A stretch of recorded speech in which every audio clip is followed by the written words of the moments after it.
Hey, welcome back. If you've watched any of my videos before, then there's a high probability that you saw a certain flaunting my video games episode. From that, it's pretty easy to tell that I'm really into video game collecting. I've been collecting for the better part of 3 years now, and being immersed in this stuff for a while has made me start to realize some oddities, specifically in the way that the games are packaged. Most of the time when buying games, I don't just think about playing it, but also what it will look like on my shelf. And when having a ton of games together like this in one place, you start to recognize patterns between the designs of spine art for a certain console, whether this be a logo bar, a company's branding, or even a standardized font. And when you notice that, your brain falls into a deep debate over which is best and worst that keeps you up for hours every night? No? Just me?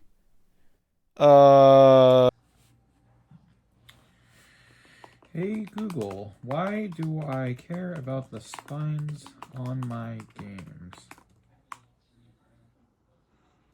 Oh. So today, I'll be going through my collection and exploring the spines of many different consoles' games, as well as exploring some of the strange occurrences when companies break convention.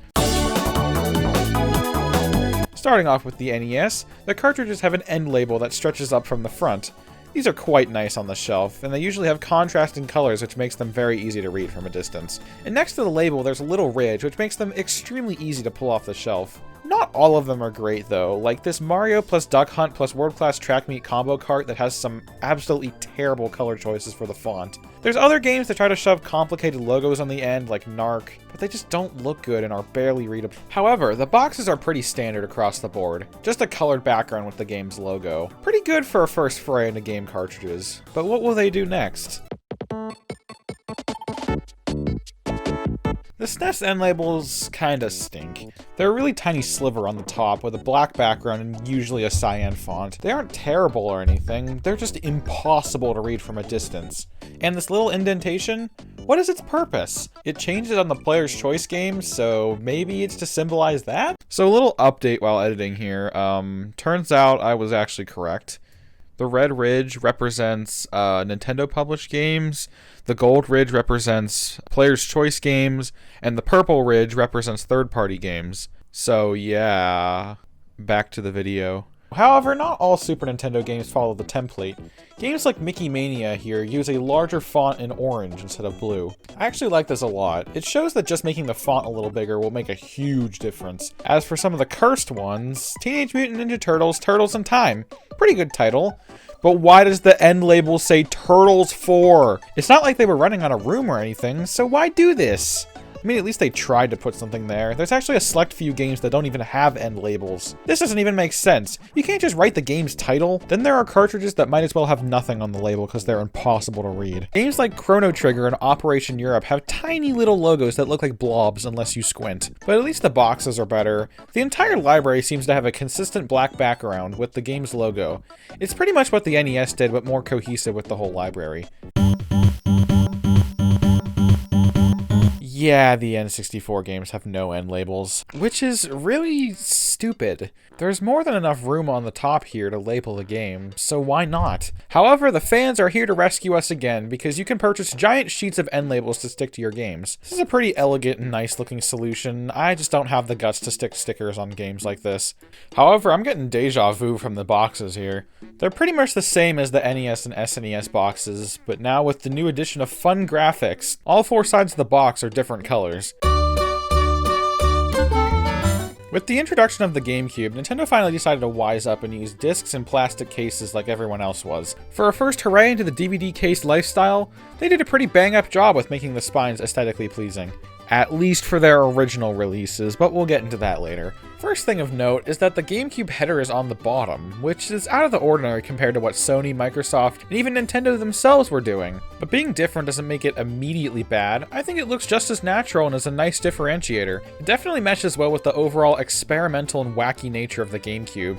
Like, who wakes up and decides to put a handle on a video game console? The colored backgrounds that are usually extensions of the cover art combined with the text or game logo makes these cases so visually appealing and colorful. And the black GameCube footer contrasts nicely with the bright colors above.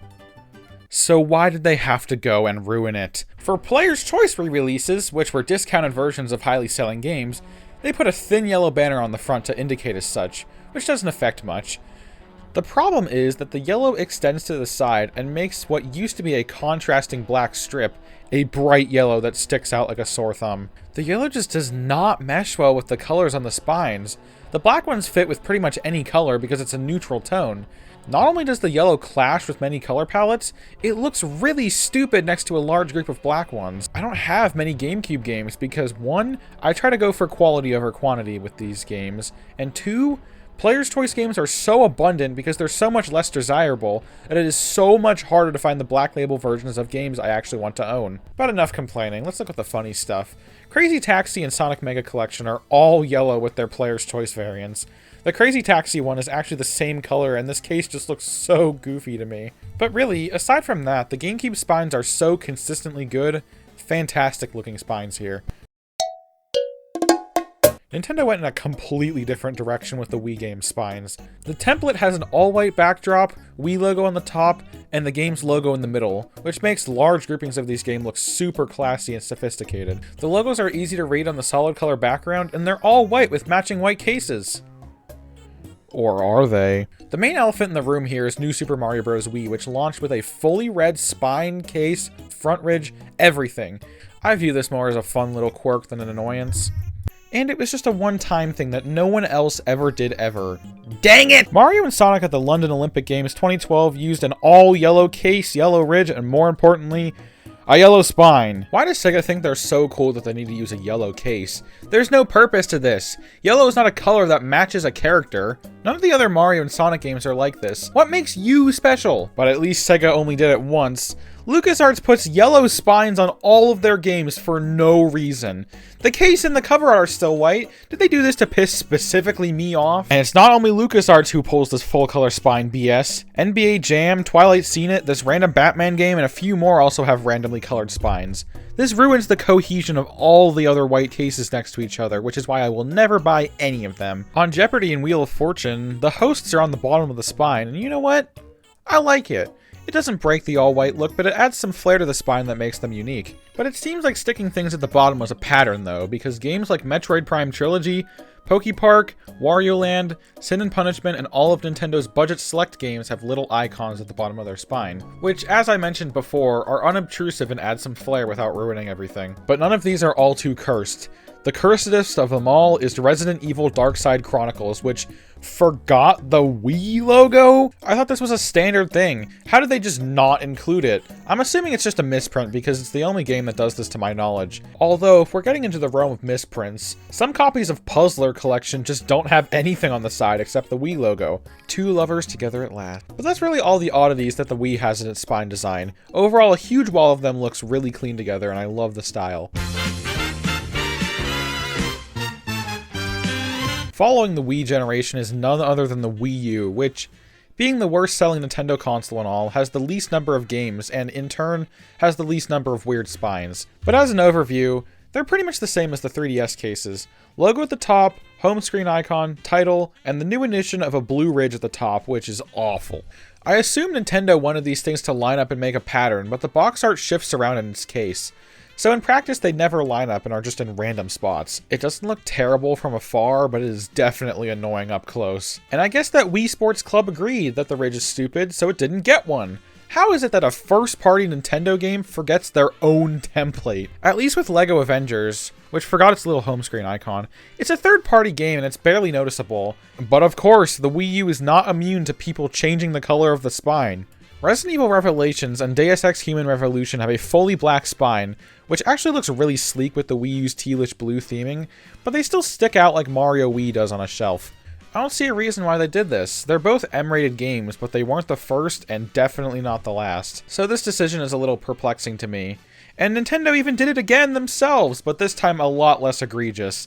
For the release of New Super Luigi U and the Year of Luigi, they put the physical version of Luigi U in a green case similar to Mario Wii, but it only affects the ridge on the spine, which is really nice looking and keeps the consistency. However, just like most good things, there's an equal or opposite to balance it out. Nintendo changed the color of the spine for Star Fox Guard to an off-white cream color, which might be my least favorite so far. It makes every copy of this game look like it came from a smoker. I hate it, but at least the rest of the library is consistent as consistency. After the Wii U generation, we get to one of my favorite consoles, the Nintendo Switch. I just love these boxes as a whole.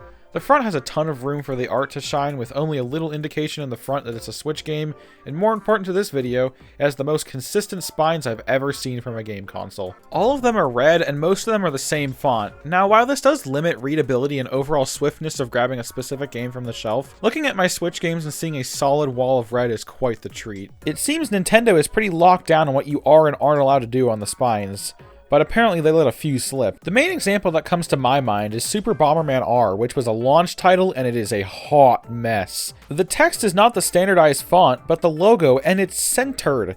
Switch games are always aligned to the top, only European games are centered.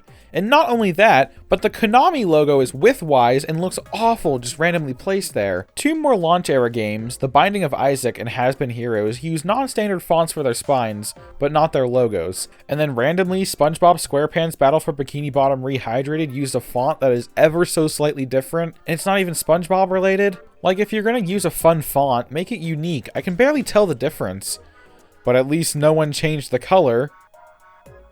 Technically. Early copies of Darksiders War Mastered Edition replaced the red with black, which isn't the craziest thing. The Labo games are also black, but they were a special software bundled with cardboard. Luckily, they did release a version with the red case, but I think the black version is just a neat little novelty. Other than these few examples, the Switch might be the most consistently themed console library ever.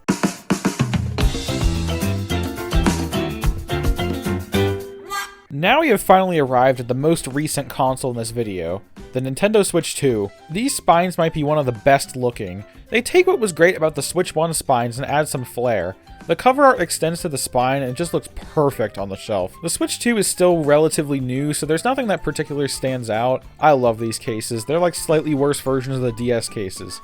Speaking of DS cases, finally, we're into Nintendo's handheld range, starting with the Game Boy line, which I'm grouping together because they're all pretty much the same. The tiny cartridges have no end labels as to be expected, and the boxes really bring nothing new to the table. They're reminiscent of the NES and SNES boxes with blank backgrounds and logos. However, we did have a few GBA games that branched out and got a little closer to the look of the DS games. Heck, even some GBA games and DS games have the exact same art if they were multi-platform. Well, the time was inevitable. The Nintendo DS has my favorite cases ever. Full stop. All of the games have wide spines that clearly show the game's title, easily readable from a distance, atop a colorful, contrasting backdrop. DS spines are just so well designed. There's so much room that no one dared to ever mess up the DS header. That might actually be a first. Actually, I think that is a first. I don't know what draws me to these cases, but the DS shelf is just so much more fun to look at compared to the Wii or Switch. Maybe it's the perfect ratio of header to art, or like I mentioned before, the wider profile allowing for more space. It's perfect and I'm not here to argue. I could not find any examples of games that destroyed the format, but if we're getting back into misprints, I found this Reddit post of this guy with a Spider-Man game that has no DS logo. I think it's just a misprint because other copies of this game have it. The 3DS also has really good looking spines.